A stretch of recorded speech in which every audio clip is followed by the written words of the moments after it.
I came home and found my belongings in boxes outside my own door. My wife's sister had moved in and changed everything. I picked up one box, smiled, and called the one man whose name was still on this. There are moments in life that are so absurd, your brain does not process them as real. It files them under fiction and asks you to confirm later. Standing on my own front step on a Tuesday evening in October, looking at 14 boxes of my personal belongings stacked neatly against the railing was one of those moments. I did not yell. I did not knock. I picked up one box, smiled, and made a phone call. Welcome back to True Revenge Story. Drop a comment and be sure to subscribe. You are going to love it here. My name is Clarence Beaumont. I am 58 years old. I have been a licensed property assessor in Abbotsford, British Columbia for 29 years. I have walked through over 4,000 properties in this province. I know what is on a land title the way some men know scripture, which is why what happened to me is either deeply ironic or deeply funny, depending on how far you are from the event. I am finally far enough to say funny, mostly. I have been married to Renata for 21 years. She is sharp and warm and makes decisions the way a surgeon makes incisions, deliberate, confident, and rarely wrong. That last part matters to this story. I want you to hold on to it. Before I tell you what happened next, tell me where you are watching this from. I would genuinely love to know. Life in Abbotsford was good, quiet in the way you earn after enough years of not being quiet. We had a house on Marston Road that I bought in 2003. My name on the title, Renata's name added to the deed in 2006 after we married. We had a garden in the back that neither of us tended properly, and a cat named Gerald who treated both of us with professional indifference. Then in August, Renata's sister Daphne came to stay. Daphne is 52. She had recently separated from her second husband in Kelowna and needed, in her own words, a soft landing. Renata said 2 weeks. I said of course. I said it the way a man says of course when he knows it will be longer than 2 weeks, but also knows saying anything else will cost him significantly. Gerald did not weigh in. He simply relocated to the bedroom closet, which I now understand was a warning. The first sign was small.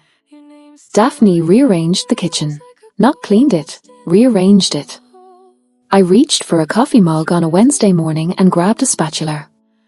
She watched me from the table with the expression of a woman who had already decided I was the problem in the room. The second sign was a conversation I was not supposed to hear.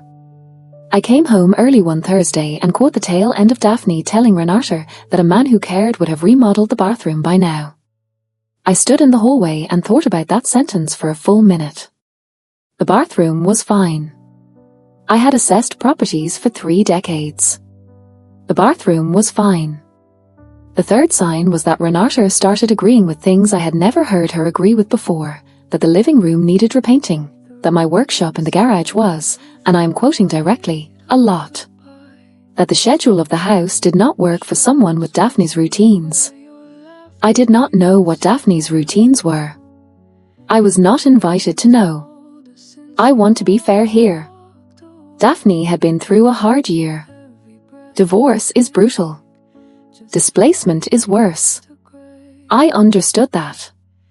I kept my patience the way you keep a budget, carefully and with awareness that it was finite. By September, I was coming home to a house that felt slightly less like mine each week. Decisions made without me. Furniture moved without conversation. A second toothbrush in the main bathroom that was not Renata's and definitely not mine. I told my best friend Dennis about it over coffee at a place on South Fraser Way he had been suggesting for 3 years.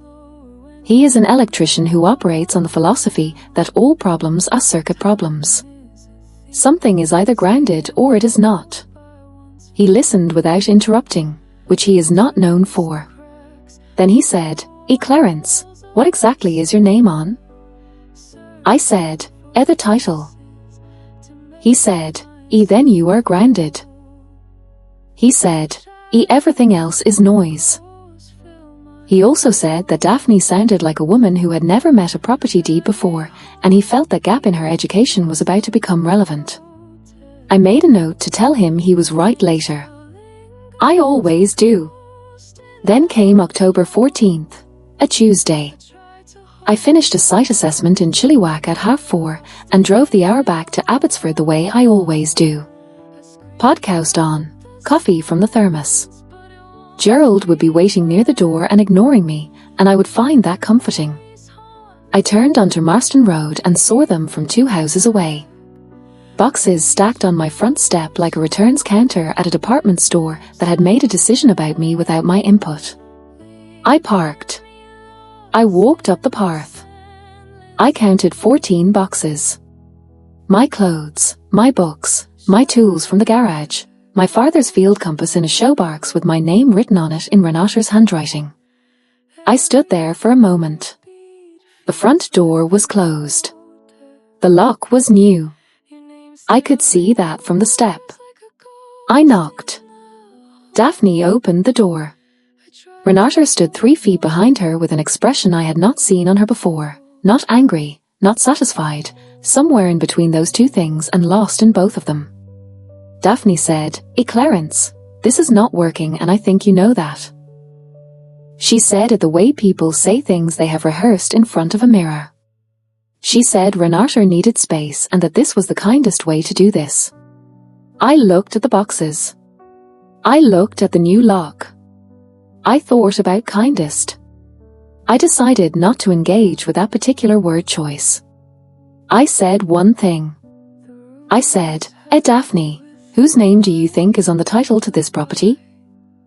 She blinked. She said, that is not the point. I said, it is almost entirely the point. Then I picked up the box with my father's compass in it, smiled, and called my property lawyer. If you have made it this far, do us one quick favor. Subscribe. A lot of people watch without ever doing it, but it costs you nothing and means everything to us. Thank you genuinely. My property lawyer is a woman named Sandra Tilbrook. She has been practicing property and real estate law in the Fraser Valley for 24 years. She speaks in complete sentences and never uses qualifiers. And the first time I met her, she told me she had never lost a case involving a title dispute because people who try to remove registered owners from their own properties without legal process make, in her words, catastrophic assumptions. I had never needed to test that statement before Tuesday evening. I called her at 5:10 from the sidewalk in front of my own house. She answered on the second ring. I explained the situation in under 3 minutes. There was a pause that I have since come to understand was not hesitation. It was Sandra Tilbrook deciding which of several options was the most efficient. She said, Clarence, you are the sole registered owner on this title. She said Renata's name was added to the deed, but the title registration still lists you as primary holder with full access rights. She said, what happened today has a name and it is not divorce and it is not a disagreement. She said it out loud. Unlawful exclusion. She said she would have an emergency court access order filed by 8 o'clock the following morning and served before noon. She also said, and this is the part one want you to hear, that whoever changed that lock had better still have the receipt because they were going to need it for the counterclaim. I told Dennis that later, and he laughed for a solid 40 seconds. I timed it. I had nowhere else to be. By 9 o'clock the next morning, Sandra had filed. By 11:30, a process server had delivered the order to my own front door. The order required immediate restoration of access to the registered owner.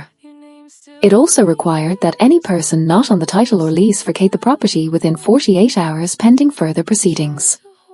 Daphne had been in that house for 11 weeks. She had no lease. She had no title. She had an overnight bag and an opinion about my bathroom that was about to become irrelevant. I did not go back that afternoon. I waited until the following morning. I walked back into my house on a Thursday morning at 9:15. Daphne's belongings were in 2 suitcases by the door. She walked past me without speaking. That was fine. I was not looking for a conversation. I was looking for Gerald, who emerged from the bedroom closet the moment the front door closed behind her and regarded me with what I can only describe as cautious optimism. Renata and I sat at the kitchen table for 2 hours that day. It was not easy. I am not going to tell you it was, but she said something that I have thought about since. She said, I knew the moment she handed me that box with your father's compass. She said, I knew it had gone somewhere I did not intend it to go. That was enough for me to listen. It did not fix everything. Nothing fixes everything that fast, but it was somewhere to start. Sandra began divorce proceedings that week at my instruction, not in anger, in clarity. A man who assesses property for a living understands better than most the difference between what something is worth and what someone thinks it is worth. I knew what I had. I knew what had been attempted. And I knew exactly whose name was still on that title. 3 weeks later, Dennis and Margaret came over on a Saturday. We ordered food from a Thai place on Montrose that Dennis had been recommending for 2 years. We sat at my kitchen table and ate and talked. And at some point, Dennis asked Gerald to please stop judging him from the counter. Gerald did not move. He never moves on request. I have always found that admirable. Dennis raised his glass at one point and said, Clarence, you assessed for 1,000 properties and you almost got removed from your own. He said, the irony is genuinely historic. I said, Dennis, I am aware. He said, I'm going to be telling this story for years. I said, you are absolutely not. He is absolutely going to. I have already accepted this. Gerald eventually came down from the counter and sat beside me on the bench. He put one paw on my knee, just the one, just for a moment. Then he stood up, turned around, and walked away. That was perhaps the most affection he had ever shown me in 7 years. I will take it,